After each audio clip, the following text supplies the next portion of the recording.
Oo, oh, yun ang tanong ko. Gusto ko malaman kung anong sagot Kahit sanggol, alam na alam yan eh. Sanggol? Oo.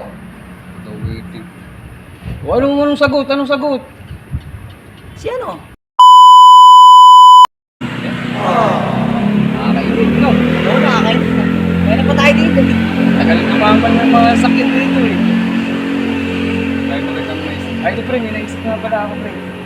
Ano yun? Para mawala init natin. Sige. Nag-aantay tayo ng jeep. Okay, sige. Pre, ako may tanong ako. Itong tanong na to eh, matagal ko nung gustong malaman ng kasagutan. Mula nung bata pa ako, hanggang sa lumaki ako. Ang konti. Hindi ko alam ang sagot dito.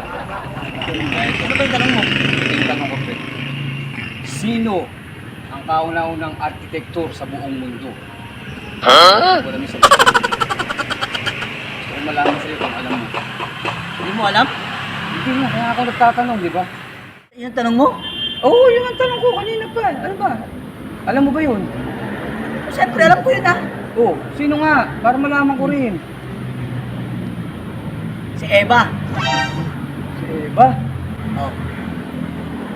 Bakit? Hindi ko alam. Siya ang kauna-unahang nagpatayo. Nagtatayo. Ayun, ano? What? Nagtatayo. Tama ka nun. Di ba? Oo, tama. Sa'yo eh. May punto ka, may punto. Oh, pre, Oo. ako naman na may tanong sa'yo ngayon.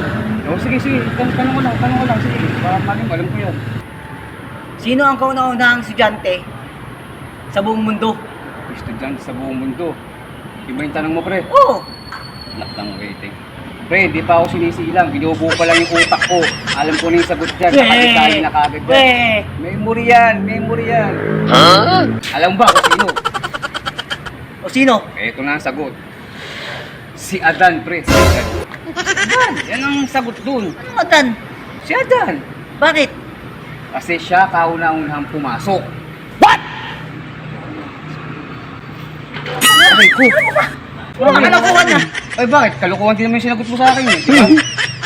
Sige, diyan ka lang nga. Mauna na ako sa'yo. Sige, bahala ka. Ay. Kung ano. Makauwi na nga.